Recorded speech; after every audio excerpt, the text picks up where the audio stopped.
saya bawa peso. Itu aku nggak sadar. Sampai segitunya? Iya, waktu itu aku mati, anak-anakku juga harus mati. Itu aku nggak sadar. Sampai mereka tuh udah tak cekik loh. Siapa? Anak-anak? Ayo mau ngerti lah mbak, pripun mbah gitu. Mau ki le ngeleboni ku iki apa ya sebutannya tuh buto apa ya waktu itu. Pokoknya intinya untung kue ki le ngejak dene ra kasep ngomong sama mak temanku itu. Lah pripun mbah? Lah iki nek wis mamane luwih saka 40 dino bablas. Saya nyalain air niatnya mau cuci tangan. Darah.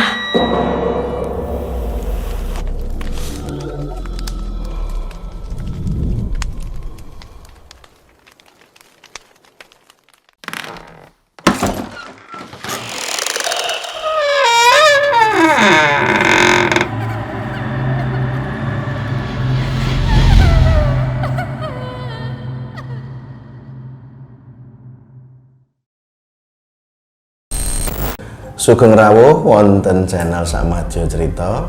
Hari ini kita kedatangan tamu di mana dia memiliki kisah misteri dalam perjalanan hidupnya. Kali ini kita perkenalkan dengan Dik siapa? Saya Irma. Irma, asli Jogja. Oh, asli Jogja. Ya. Oh alah, keseharian sibuk apa Dik? Saya ini driver. Sekarang driver Shopee Food sama ibu rumah tangga. Dah. Oh itu aja ya? Ya. Sama jualan online sih. Oh jualan online. Dalam perjalanan di Irma ini kok ada beberapa cerita horor atau misteri, itu gimana awalnya? Kalau secara pribadi, saya mengalami hal-hal ini tuh secara nggak tahu ya sengaja apa nggak sengaja. Pokoknya apa yang saya rasakan itu selalu menyakiti diri saya.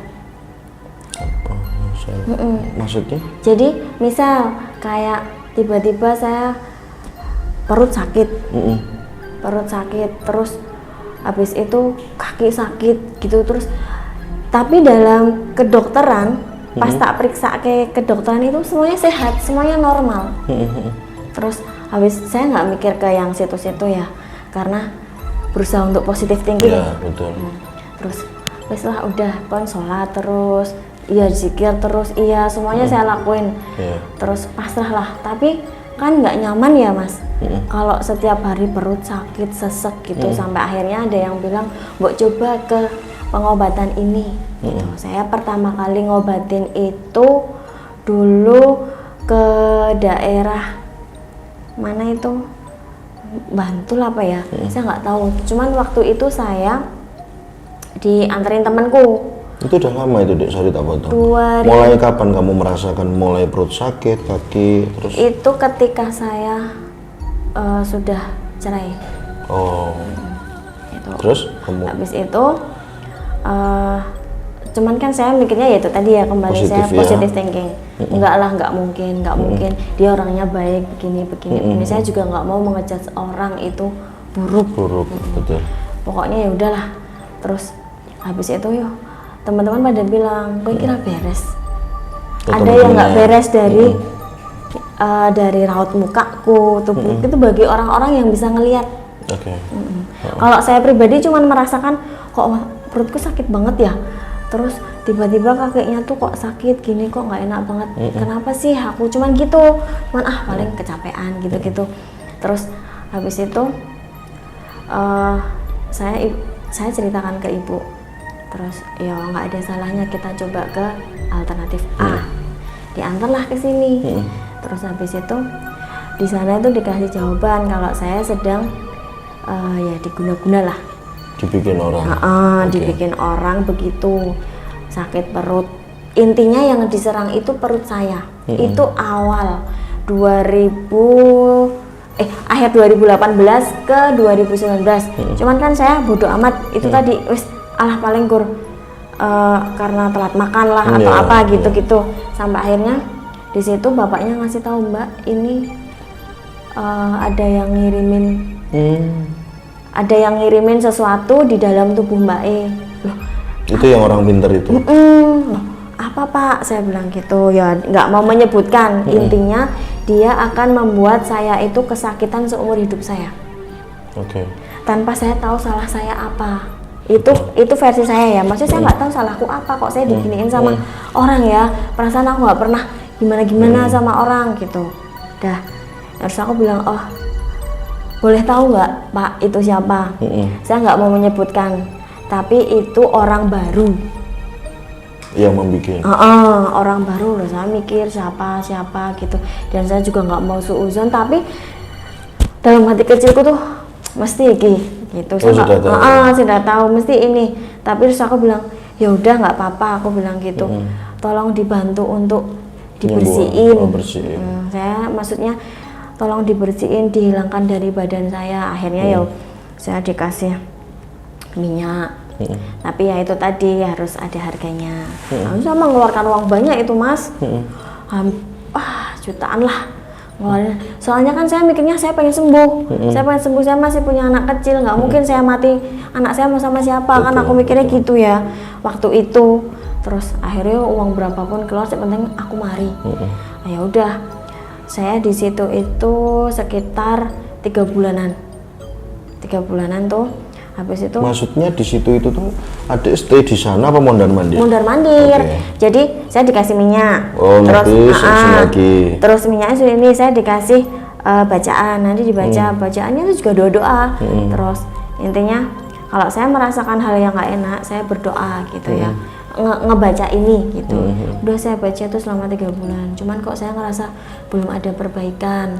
Dan waktu itu uang juga udah habis ya. Terus habis itu udah saya kan terus nikah lagi 2019 pertengahan bulan. Nah setelah nikah ini dari 2019 ini saya makin parah. Maksudnya? Saya makin parah itu perut itu udah kayak orang mau lahiran. Jadi tuh kayak kalau cewek ya bisa ngerasain Mas, kayak kontraksi tuh loh. Pokoknya itu tiap hari sampai satu gini terus. Jadi yang dirasain gitu sebelum nikah sama setelah nikah lebih parah yang setelah nikah? Iya. Terus habis itu sampai saya itu down, terus sampai apa ya, linglung. Dan saya itu ingin menyakiti menyakiti diriku Mas. Jadi gini loh, tangannya tuh gini, nyekik awake dhewe. Sampai saya tuh gak bisa nafas, itu saya nggak sadar ya. Ini saya tuh diceritain sama suamiku. Jadi intinya aku tuh mau matiin diriku. Kalau enggak nanti pintu itu tak tutup, anakku tak masukin semua, saya bawa peso. Itu aku nggak sadar. Sampai segitunya? Iya, waktu itu aku mati, anak-anakku juga harus mati. Itu aku nggak sadar. Sampai mereka tuh udah tak cekik loh. Siapa? Anak-anak? Sampai ini yang cerita si kakak ya, waktu itu masih kelas 1. Bunda sadar gitu, saya diceritain ya, karena saya nggak sadar itu. Terus masuk tau suamiku langsung besok kenceng banget katanya tuh. Dan dia itu kan handle sendiri di rumah waktu itu. Dia pegang sampai pesonya itu nggak bisa lah, sampai peso itu tuh bisa lepas, disembunyiin sampai sekarang. Terus habis itu kalau enggak nyekik diri sendiri, nek orang anak ini bicaranya matilah gitu. Sampai akhirnya stres kan, enggak, ya aku tuh kayak orang edan. Depresi gitu ya? Itu cuma linglung. Tapi kan nanti di saat saya sadar itu saya aktivitas biasa. Tapi nanti ketika kambuh saya tuh gini lagi, jongkeng, nungging, wah nggak kuat gitu. Terus saya disuruh ke pengobatan selanjutnya. Terus habis itu di sana ya dipertemukan sama itu kan tabib gitu loh Mas. Jadi diruqyah bareng gitu. Pas diruqyah bareng itu baru baca doa, saya udah emosi. Oh enggak, saya enggak ingat ya. Cuman saya pasti ada yang video lah. Saya lihat dari video itu langsung ini kayak orang kesurupan. Wes langsung sama Pak Kiainya itu dipegang, ditidurin, terus cuman diginiin perut. Pokoknya perut. Jadi kata Pak Kiai, ini mbaknya itu diserang di perutnya. Biar caranya ben raison di anak, nggak bisa punya anak, perutnya sakit, gitulah intinya. Itu kan nggak, saya tuh nggak boleh bahagia. Gitu. Versi kamu ya. saya tuh nggak boleh bahagia, cuman saya nggak mau nuduh ya. Siapa itu ya? Saya nggak mau tahu itu siapa, cuman apa sih salah saya? Aku tuh gitu, apa salah saya, sedangkan di sini tuh saya terus yang tersakiti. Kenapa? Itulah terus ada kata Paknya, udah pasrah aja, di sini pasti sembuh gitu. Yuk saya terapi, saya di situ setiap hari saya tuh ke situ. Pulang sekolah jam 2 jemput anak, langsung saya ke Kalasan. Naik motor saya ikut pengobatan bareng-bareng itu setiap hari selama 1 tahun. Saya tuh kayak gitu. Ya kacek, ada perubahan. Cuman kan saya terus gimana ya, maksudnya kalau tiap hari terus untuk ekonomi ya lama-lama kan pasti ya juga banyak juga. Terus habis itu sembuh, saya sampai beli airnya, beli ramuannya gitu, beli minyaknya. Oh itu bayar? Iya, jadi itu bayar gitu. Terus habis itu jadi kalau di rumah kambuh sakit, saya minum airnya tuh hilang gitu. Itu terus selama 1 tahun. Terus itu di situ saya nyambi ke Pak Kiai lain. Ada ngasih tahu, Mbak coba ke pondok pesantren ini gitu. Bapak dulu saya sembuh di sini. Ke situ saya. Terus di situ saya diperiksa, cuma ditebak, Mbaknya gini, Mbaknya ada yang ngebuat yang diserang perut. Kok yang diserang perut tuh kenapa ya Pak? Saya nanya gitu. Ya karena intinya nggak boleh bahagia, terus biar tersakiti terus, menderita lah. Gitu, karena menderita terus nggak bisa punya keturunan juga gitu katanya.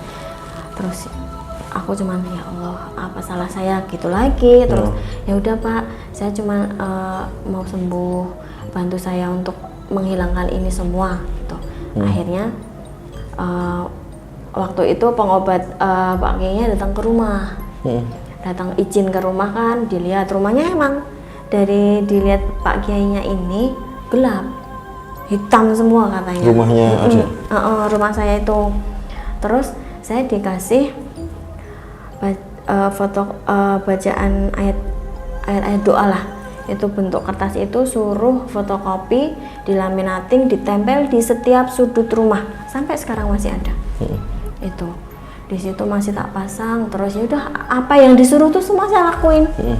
Terus udah saya tetap ke pengobatan yang di Kalasan juga, pokoknya semua tak lakuin sampai akhirnya saya di titik pasrah. Itu setelah berapa? 2020. 1 tahun ya. Mau corona itu 2020 kan. Nah, kan corona terus pengobatan ditutup ya karena nggak boleh keramaian. Terus aku bilang ya udahlah, aku pasrah aja. Mau gimana, maksudnya mau digimanain ya Bu, udahlah pasrah. Setiap aku sholat mesti aku tahajud tak kembali lagi, maksudnya intinya saya berdoa tak suruh nyadarin orang yang gituin saya gitu. Pasrah udah pasrah. Ketika saya pasrah itu saya merasakan kenyamanan, maksudnya gini, oh ini udah nggak terlalu, jadi selama corona tuh nggak merasakan apa-apa saya udah biasa sehat. Tapi rumah tanggaku itu setiap hari berantem, saya tuh setiap hari berantem, entah masalahnya apa tuh nggak jelas Mas. Itu terus sampai akhirnya ya itu pokoknya gimana ya, rumah tangganya tuh inilah dibilang selalu ada problem, selalu ada masalah. Jadi ketika baik harmonis itu cuman sesaat doang, nanti kembali lagi gitu lagi. Terus akhirnya udah mau diapain aja terserah, aku udah gitu karena udah capek. Saya dari 2019 sampai 2020 saya udah nggak terlalu memikirkan ya, berhenti itu corona karena saya sempat kena corona ya. Terus habis itu udahlah, aku udah nggak mikir itu lagi, mau gimana aku pasrah. Aku bilang gitu sama suamiku, terus iya pasrah karo sing kuasa, piye-piye besok tetep bakalan balik karo sing gawe gitu. Sampai akhirnya kan ini 2022 kemarin saya kan keluar kota. Di luar kota itu aku tuh ngalamin kejadian yang aneh-aneh. Gimana tuh? Misalnya aku tuh kayak dilihatin apa sih bahasa kelebet-kelebetan gitu loh Mas. Iya, bayangan lah. Tiba-tiba aku tidur gitu, ada nih di pojokan, di sudut-sudut gitu tuh. Itu tadi apa? Gitu. Tapi sebelumnya nggak melihat seperti itu? Enggak, biasa aja kan di luar kata kerja ya. Terus niatnya kerja gitu, karena yuk wis ini kerja. Capek tidur gitu kadang mau apa? Wis merem lah. Terus baru kuwi ono meneh kayak gitu itu. Terus tidur itu tuh kadang dimimpiin hal-hal yang nggak mutu. Apa itu? Yo misal ketemu simbah lah, terus habis itu diwejangi, terus dipeseni kok sing hati-hati ya nduk gitu-gitu. Itu mimpi. Tapi ketika saya bangun itu seolah-olah simbah itu ada loh di depan saya. Maksudnya gini duduknya ya gitu lah. Iya. Saya tuh gini, maksudnya ini tuh entah simbahnya itu apa ya, ngasih kayak petunjuk gitu loh Mas. Saya suruh hati-hati karena memang dari bapak sama ibu kan memang ada ya simbah yang maksudnya nyai yang memang mengikuti gitu, yang kita kalau apa-apa doa yang mendoakan gitulah. Intinya kalau ada apa-apa pasti ada piweling. Iya, piweling benar. Nah, semakin kesini 2002 akhir perutku lagi dikenain lagi. Pasti perut lagi, kok perutku tuh mah sakitnya kayak gitu, kayak dulu lagi. Ini ngapa sama dada sini gitu. Terus habis itu cobaan tuh silih berganti datang. Entah itu dari orang itu sebenarnya tuh aku tuh udah nggak mikir paling dia ini serangan aku wis gitu Thomas. Terus datanglah dari saya kerja di suatu tempat lah. Terus ada yang nggak suka sama saya, suaminya ada yang suka sama saya dicap begini, saya didukung kayak gini. Terus habis itu salahku kuwi kayak opo meneh, aku ki ngono kuwi kok dingonoke meneh gitu toh. Habis itu wes aku karena habis itu pagi-pagi kerja di lama di Jogja. Pagi-pagi aku pulang ke Jogja kerja, habis itu aku nggak bisa tidur malamnya. Itu 2002 akhir. Terus aku kok panik Thomas. Terus aku cerita sama temanku, salah satu temanku kerja itu bilang gini, Mas, kok aku tuh ngerasa kayak badanku tuh sakit semua, perutku sakit semua, padahal aku tuh nggak ngapa-ngapa ya, aku bilang gitu kan. Terus si Mbak Irma, kemarin aku tuh pas nganterin Mbak Irma pulang, jadi ceritanya saya dari luar kota turun ke Lempuyangan. Saya tuh Mas jalan dari Lempuyangan ke bawah jembatan Lempuyangan, nggak bisa loh, sesek di dalam kereta itu selama 4 jam perjalanan pulang ke Jogja. Saya tuh nahan, nggak bisa napas, nyeri dada, sakit perut, sesek sampai berpasrah, ya Allah iki piye iki aku gitu tuh. Tapi tak kuat-kuatin sampai saya bisa jalan di bawah jembatan itu karena kan meh manggil ojek nggak bisa ya. Terus dilalah teman saya datang toh, cuman Mbak Irma udah sampai Jogja, sudah, cuman kan saya nggak minta dijemput. Terus tahu-tahu tuh dia udah di depan saya, Mbak Irma gitu. Oh, kok di sini Mas? Iya. Terus tak anterin pulang yuk. Oh ya udah. Orang saya merasa, saya tak rasa kayak aku kuat aku tuh gitu Mas. Terus aku bonceng dianterin pulang. Nah, besoknya kan kita kerja bareng. Itu hari Sabtu kalau nggak salah. Minggu pagi kita kerja bareng, aku cerita, Mas kok awakku nggak enak ya, kok badanku begini, perutku begini. Terus dia bercerita, Mbak Irma, maaf ya sebelumnya, kemarin itu saya pas pulang ngantar jenengan itu jenengan berat banget loh, jenengan di totke berapa tau dia bilang itu antara 2 sama 3 orang lah, saya lupa. Oh, temannya adik itu juga bisa ngelihat. Terus iya po Mas, aku bilang gitu.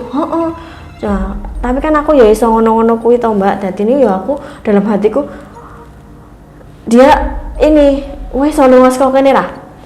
Dia gitulah intinya, wes selalu ngas kok kene ra. Tapi pas aku ketika bonceng Mas ini pulang, aku ngerasa enakan Mas. Udah bisa napas, sampai rumah tuh udah wis normal meneh. Terus masnya bilang, kemarin pas di kereta sakit ya? Iya, aku bilang gitu, nggak bisa napas. Iya.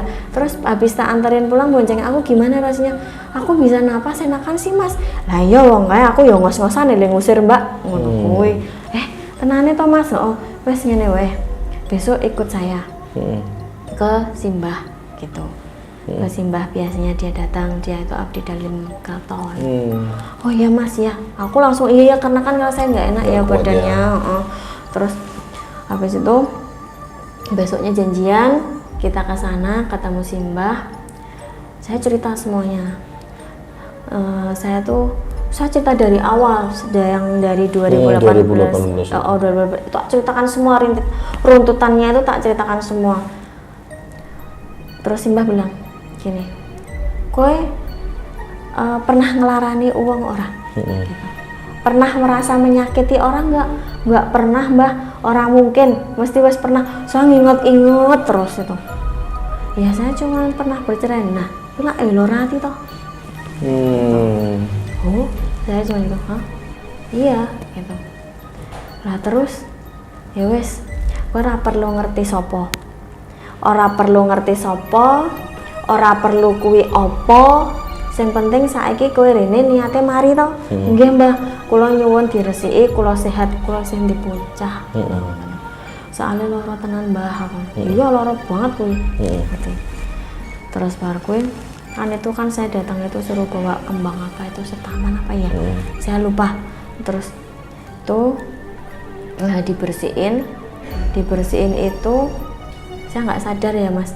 Itu saya dibawa ke kamarnya. Maksudnya pas dibawa ke kamar saya sadar. Terus didoani gitu, diperut lagi. Terus akhirnya dibawa ke depan, maksudnya nambani itu di depan teman saya. Karena nggak mau ya dipikirnya macam-macam kalau di kamar. Akhirnya pas itu wes didoani, saya salaman sama Simbah, terus suruh ngikutin apa yang diucapkan Simbah. Tak ikutin, saya lupa sih bacaannya.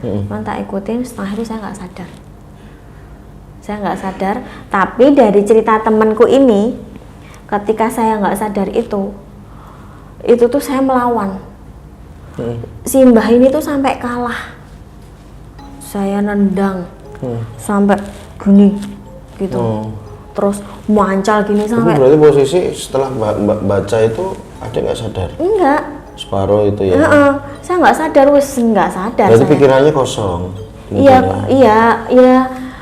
Saya kan pas waktu itu konsentrasi, ngikutin doa-doa. Saya ingatnya cuma baca Al-Fatihah, Al-Ikhlas, Al-Falaq, An-Nas, terus doa dari Mbah, maksudnya bacaan dari Mbah itu. Udah, saya salaman dong, ingatnya gitu.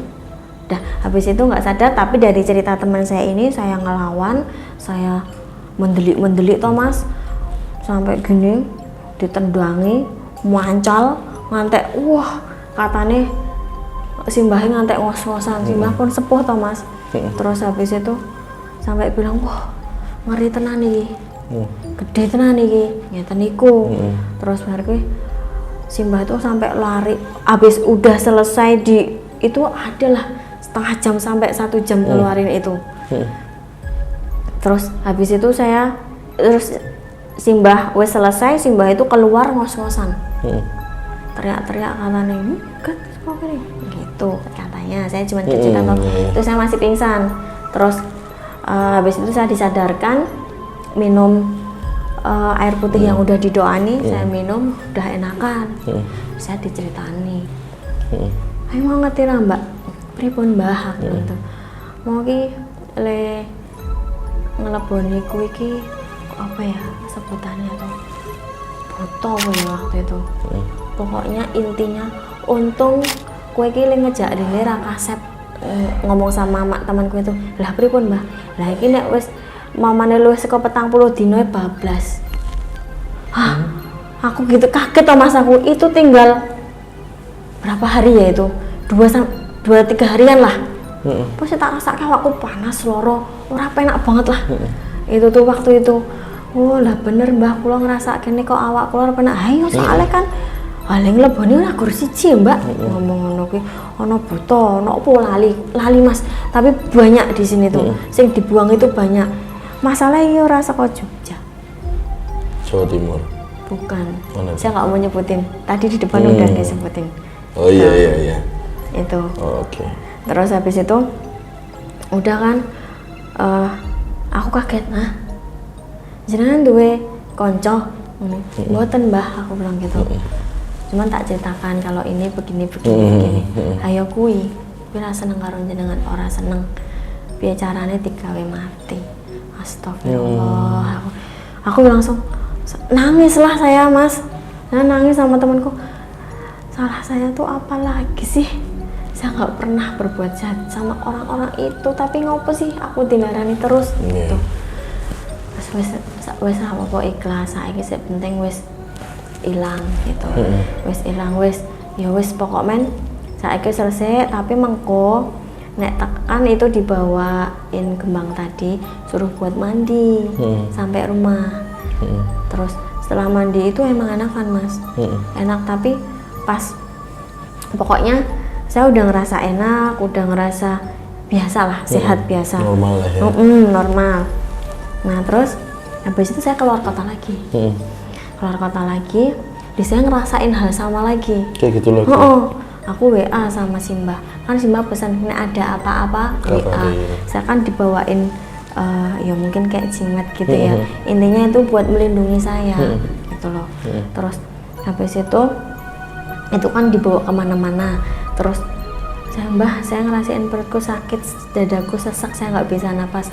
Yo tunggu tunggu sekitar 30 menitan lah, normal lagi Mas. Saya juga kok iso yo gitu, kok iso yo gini. Terus teman-temanku bilang, Teh kamu tuh ini soalnya apa, pikiran sering kosong gitu. Jangan sering kosong Teh, mudah banget dimasukin. Kan aku punya temen juga Mas, itu teteh ini juga ini tahu lah kalau saya digitu-gituin sampai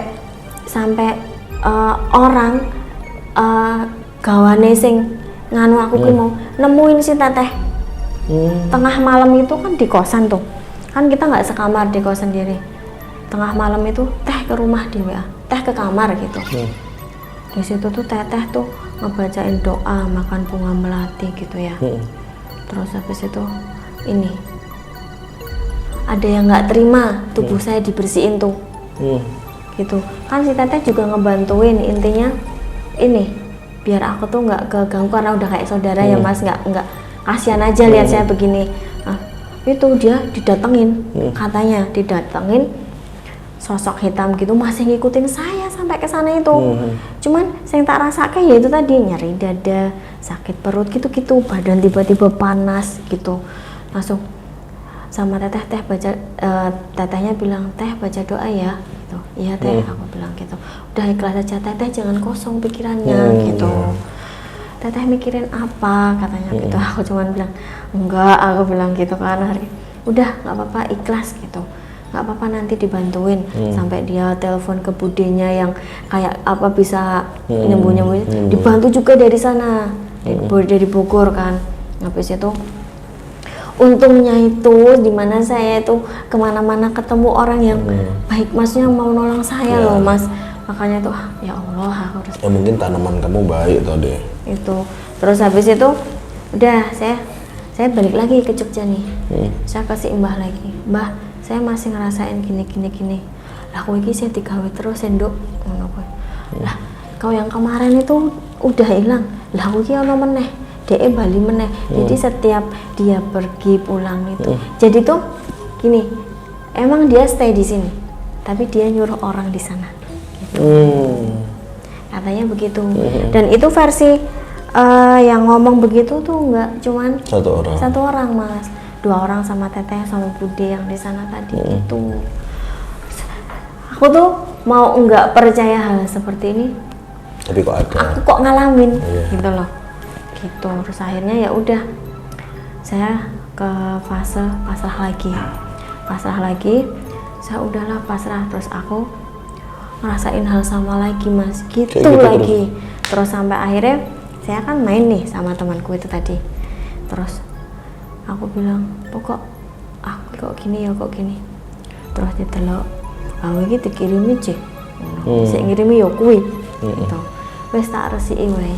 Gitu. Diresiki sama dia kan, dibersihin aku ini lagi.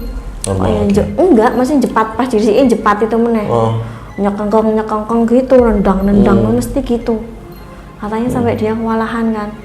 Gitu. Terus sampai dibersihin, saya dibawain sesuatu juga. Terus kadang pas awal-awal sih masih bisa ngerasa kayak loro, sesek gitu.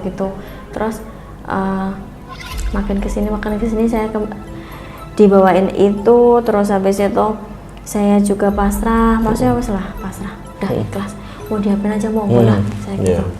Mau monggo sok kembali lagi kan, yang penting juga kamu, aku gitu. Mau sampai kapan kamu giniin aku ya tak terima. Selama aku masih bisa bersihin, tak bersihin. Aku tuh gitu sampean. Tapi dalam proses di Irma dibikin seperti itu pernah melihat sosok apa dan pernah berbentuk apa? Saya di rumah itu, di rumah sendiri. Itu tuh ngantek ngapa-ngapa loh, masak ngedak gini. Jadi di belakang itu tuh kayak ada sosok apa ya, hitam gitu loh, ngikutin. Ono ning ngematke aku terus ngeten niku loh. Gitu. Terus saya pergi kemana tuh saya tuh jadi ngerasa apa tuh iki kok koyo ono dibuntutin, diikutin terus.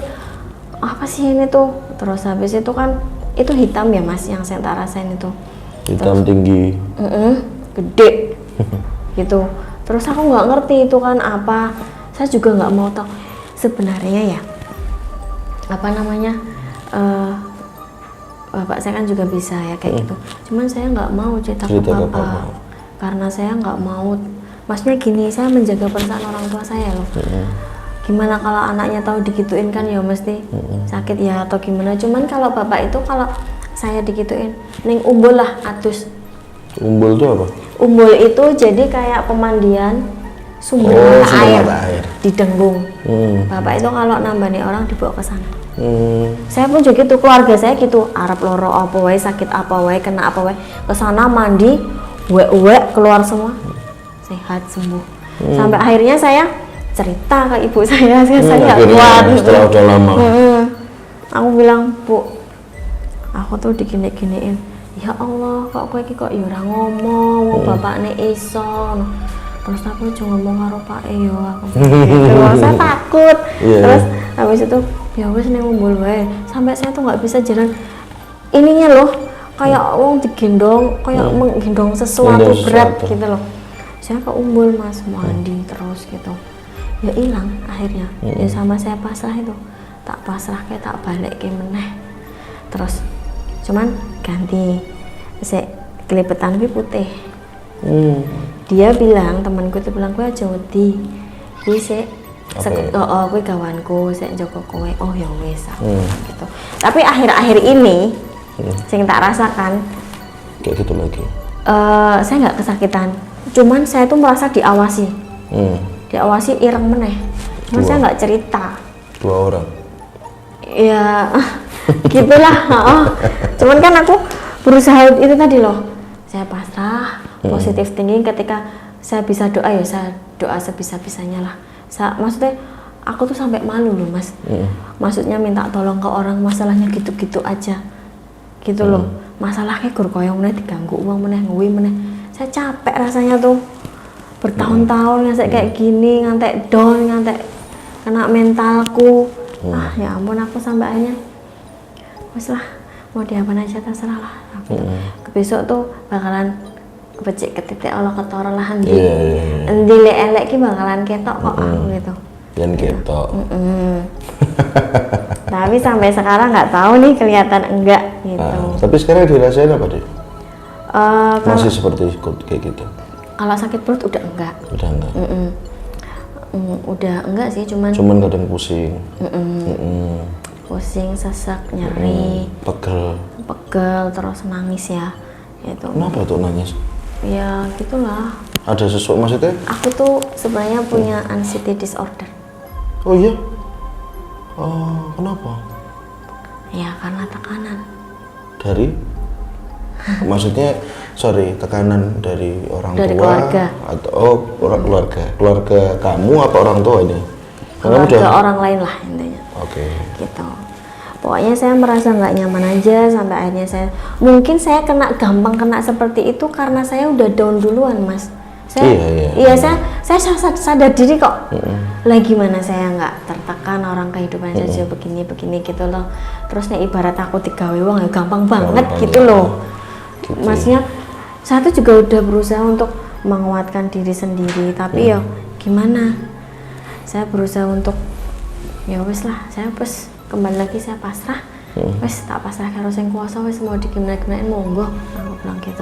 Selama saya bisa membentengi diri saya, selama saya masih bisa membersihkan, ada Tuhan, wes pasrah. Jadi wes ikhlas saya gitu.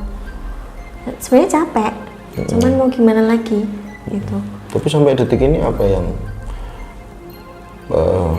yang adik rasain dalam diri adik? Maksudnya dengan tekanan seperti itu, terus apakah masih merasakan sok berat ataukah melihat sesuatu dalam? Iya, kalau melihat iya, berat iya. Cuman kan saya diem aja. Apa itu, melihat apa kalau begitu? Melihat, ya itu tadi sosok-sosok hitam gitu, Mas. Loh, aku di rumah loh itu di rumah yang sering banget. Apalagi nih pas aku down nangis, kambuh tuh NCT-nya. Wes mesti langsung ya Allah aku astagfirullah gitu, nangis aja gitu. Mungkin makanya ya? Sering saya tuh kalau down di jalan saya tak delok ki ora motor apa tor ireng-ireng kok akhirnya aku tiba. Wah, sudah berulang kali itu. Ya, apa itu depresi tingkat tinggi loh itu. Iya, memang ya kan? Mas. Saya udah ke psikolog tuh setiap bulan. Saya minum obat terus. Jadi kamu kalau seumpama apa lagi tekanan gitu tiba-tiba emosional sendiri, nangis. gitu kan, nangis sendiri. Mungkin kamu bukan tipikal orang pemarah, jadi mungkin meratapi jadi nangis gitu. Kalau pemarah sih, aku nggak tahu ya. Pemarah saya tuh marahan ya orangnya tuh, emosional. Cuman kalau apa tuh mau meneng, yuk nangis. Iya, berarti kan tipikalnya bukan pemarah dong. Kalau pemarah mesti kan kayak gitu loh. Saya terima menang kayak nangis, misep-misep. Tapi untuk mengisi kekosongan adik dalam hidup adik itu, adik ada kegiatan atau apa yang berbau tentang horor? Kegiatan, enggak yang tentang apa kayak kerasukan apa itu ada nggak dalam hidup adik? Pernah maksudnya? Kerasukan dalam posisi tekanan? Ya sering. Nggak sadar, jadi barang-barang sing ora ketok njuk mlebu ngeten iki entah. Terus ngapain dia? Apa? Ngapain dia masuk? Yo nggak tahu, pokoknya intinya nek pas aku kayak gitu tuh ini yo saya ngelamun terus akhirnya barang lambrang di jalan gitu tuh loh Mas. Mbuh kuwi opo. Tapi posisi dia masuk itu kamu sadar enggak? Enggak, tahu-tahu wes terus engko gur, "Mak, kok aku ngene-ngene yo?" Ngoleh ngresi bapak. Gitu. Terus baru kuwi kan sampai akhirnya kan saya punya masalah tuh semua tadi tuh gak pernah saya ceritain kan. Akhirnya saya ngetut ke saya itu keluar. Pas saya di Jadilan, kan dia itu keluarnya pas saya jadil gitu. Jadil. Oh. Saya penari gitu loh, Masnya dulu saya pemain jadilan. Nah, yang masukin saya ini kan Nyai. Iya. Jadi tuh dia datang. Ngomonglah ke Bapak. Mbak Irma itu begini. Ya Bapak jadi tahu semua saya. Padahal saya udah menyimpan rapat-rapat biar orang tua saya itu nggak tahu gitu. Cuman ya yang derek saya tuh nggak terima lah kalau saya disakitin. Gitu. Akhirnya ngomong, akhirnya bapak lah tahu semuanya di sidang, ya udah kamu tuh harusnya begini adus lah nih ngumpul ben tenang gitu. Sampai saya bawa airnya tak minum terus gitu. Air pemandian itu? Mainlah ke sana Mas, itu di bawah pohon beringin. Pemandiannya itu di bawah pohon beringin gede. Takutan orangnya. Di situ Masnya alhamdulillah. Ini berarti sekarang kayak di Irma ini yang ngikutin ya sesosok wanita tersebut ya. Ya dia dampingin lah Mas, melindungi saya ya. Gitu misal. Itu lebih lebih titipan dari bapak atau emang titisan dari keluarga? Enggak, emang kan tadinya kan ya saya pemain jadilan itu tadi awal mulanya itu tuh saya nggak tahu, yang tahu persis bapak ya gimana awal mulanya. Intinya pas saya mau jadil itu saya dimasukin ini nyai ini kalau nari itu jaipongan. Jadi kalau saya sendiri pribadi asli saya nggak bisa, saya tuh gerak-gerakin tubuh. Tapi ketika saya udah main di lapangan, luas banget tari jaipongannya itu. Nah itu nyainya, dan iya itu semua busananya kuning, harus ada kuningnya, makannya harus melati. Terus habis itu, dan katanya kalau saya kena itu saya kelihatan cantik katanya. Saya juga nggak bisa ngelihat saya toh, aku dulu rupaku pas jadi ya biasa, tapi orang lain ketika. Berarti itu Jawa Barat ya? Bukan, mana itu? Jawa Tengah, itu kerajaan Majapahit ya kalau nggak salah. Jadi itu penarinya kerajaan. Penari kerajaan. Nyiledek kalau. Oh nyiledek. Ya, kalau tapi namanya itu Mbak Nur Aini. Oh. Cantik banget. Lemah lembut. Iya. Kuning gitu. Iya. Merinding saya. Orangnya pendek ya. Gitu. Terus? Ya udah. Jadi saya tuh sama Bapak. Tapi di Irma, sorry tak potong. Pernah berkomunikasi atau ketemu sama? Kalau Nyai berkomunikasi sama Nyai datang ke raganya ibu saya. Kalau saya mau ngomong, gitu. Terus kalau enggak lewat mimpi sama bapak ditidur ketemu si kero Nyai, gitu. Jadi saya tidur. Dan seingatku kan saya di situ ya diwejangi lah, dilus-elus, rambutnya digini, sabar no, gitu, sabar, wes ikhlas gitu. Tapi nanti ketika di raganya ibu sama, nangislah saya. Nyai nangis, saya nangis, saya meluapkan semuanya. Udah kayak ibu gitulah mas. Tapi kamu dengan adanya Nyai itu nyaman ya? Nyaman. Saya seneng aja, merasa semangat gitu loh, tenang gitu. Oh, saya merinding semua loh nih ngomongin. Ya mungkin karena dia datang juga. Iya. Itu pokoknya intinya saya beruntung lah. Maksudnya masih ada yang ini, maksudnya dalam hal kok itu masih ada yang melindungi. Itu ini kan cincin juga dari Simbah juga. Ini cincin uang. Uang 50 perak. Nggak tahu tahun berapa ya? Iya, 80-an. Itulah pokoknya. Tujuannya ya itu biar enggak gampang kayak tolak balak. Iya gitu. Saya dikasih, suami saya juga pakai. Gitu. Gitu. Cuman kadangan tuh yang kena tuh saya terus. Ya karena mungkin sering merenung dan kamu punya depresi tadi ya. Kenaknya gampang. Dan wetonmu mesti apa wetonnya? Rebu Pon. Nah, udah rendah berarti.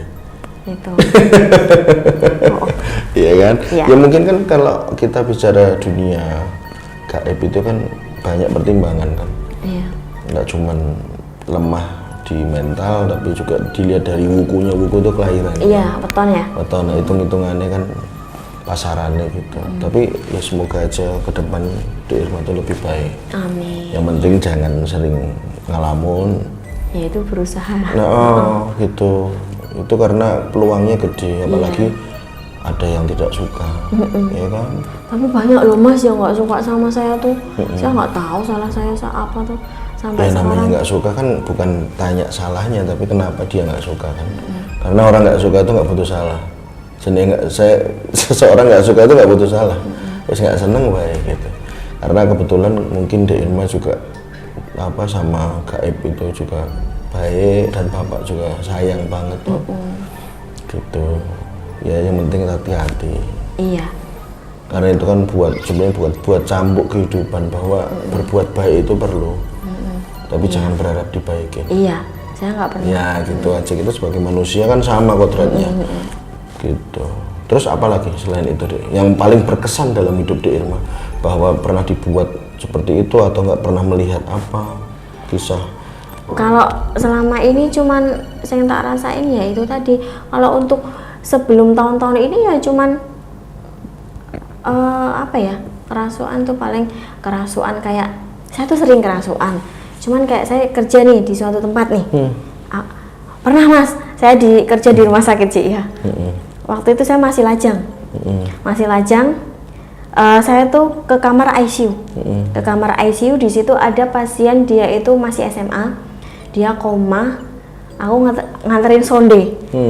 Nah, itu kan saya maksudnya di situ tuh masih digojlok lah.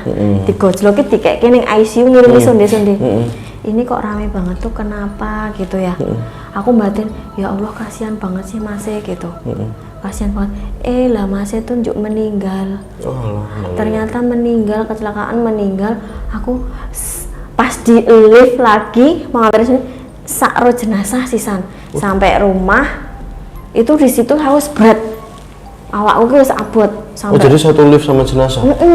Sampai rumah itu saya itu tahun berapa ya? Saya kerja di situ tuh 2010. 2010 awakku sabot kabeh kae tekan ngomah jepat dia keluar lah. Jadi yang Masnya ini keluar di badan saya. Masuk ke tempat kamu. Terus bapak ditanyain, dibuka sama bapak, ditanyain kenapa sakitnya, kenapa ya kecelakaan. Saya tahu Masnya kecelakaan ya itu karena saya tuh orangnya tuh ibanan, mesake gitu tuh loh, sing marahin juga saya ini tuh gitu, kasihan gitu. Terus baru Masnya bilang mbaknya itu kasihan sama saya gitu. Terus saya mau ngucapin makasih kemarin sudah ini loh dibawain sonde. Itu. Terus ya udah kata ya saya ini kan diceritain bapak itu ya. Terus ya udah, terus intinya ya udah kembali ke alamnya gitu. Mungkin maksudnya Mbak Irma ya baik gitu. Terus ya udah kembali. Pernah juga saya kerja di apartemen merah, apartemen sejahtera.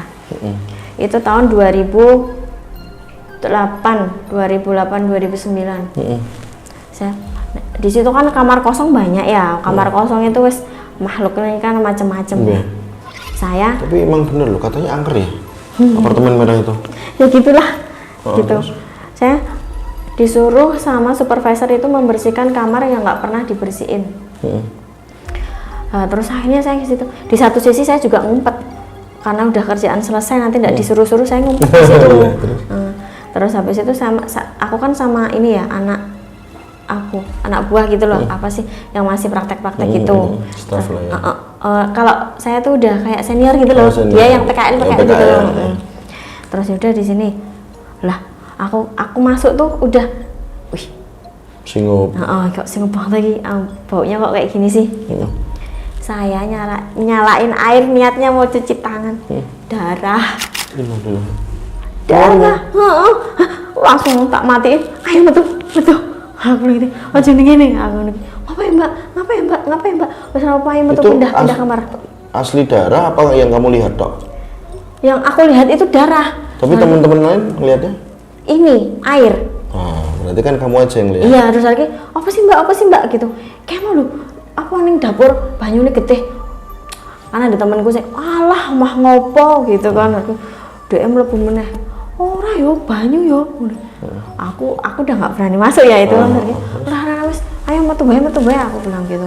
Metu sampai rumah saya ini lagi ketempelan. Sampai aku aduh kira beres iki mesti iki melu aku sing ngono kuwi. Ternyata bener sampai rumah saya oglangan. Maksudnya apa? Oglangan cepat kesurupan Mas. Walah, kupikir oglangan ini lampunya mati. kesurupan yang masuk siapa? Bule. Lah bapak larep buka ya bingung kok Mas. Bahasa Inggris le ngomong. Oke. Aduh, kata bapak, iki piye le ngomong iki. Terus baru mau ditakoni, bapak ini ngomong apa ya? What is your name gitu. Terus aku diceritain ya lucu ya, terus baru intinya itu kemarin itu dulu itu ada yang nerjemahin atau gimana, intinya tuh bulenya itu di situ tuh kayak ngelalu gitu loh. Oh, bunuh diri. Gitu. Itu udah tahun lama banget. Tapi emang terkenal kok kalau apartemen. Saya sering banget kok dulu dari apartemen situ. Maksudnya tuh kesurupan warna-warna Mas yang masuk dalam tubuh saya itu waktu itu. Emang saya tuh dari ketika udah mulai terjun di dunia nyatel itu tadi ya, dibuka kan. Itu gampang banget kena kayak gitu tuh. Emang setiap orang tuh banyak cerita ya, Dek. Iya. Ya, Sebelumnya aku terima kasih atas ceritanya Dek Iya. Irma, pengalamannya yang menurutku ya hebat dan kamu kuat. Tapi semoga dari situ Dek Irma bisa ngambil kesimpulan bahwa perbuatan yang kurang baik itu nggak perlu dibalas dengan Iya. perbuatan yang kurang baik juga ya kan. Didoain semoga Allah juga membalas sesuai kapasitasnya, iya kan. Iya. Terima kasih dan jangan kapok. Enggak. Assalamualaikum. Ya, waalaikumsalam.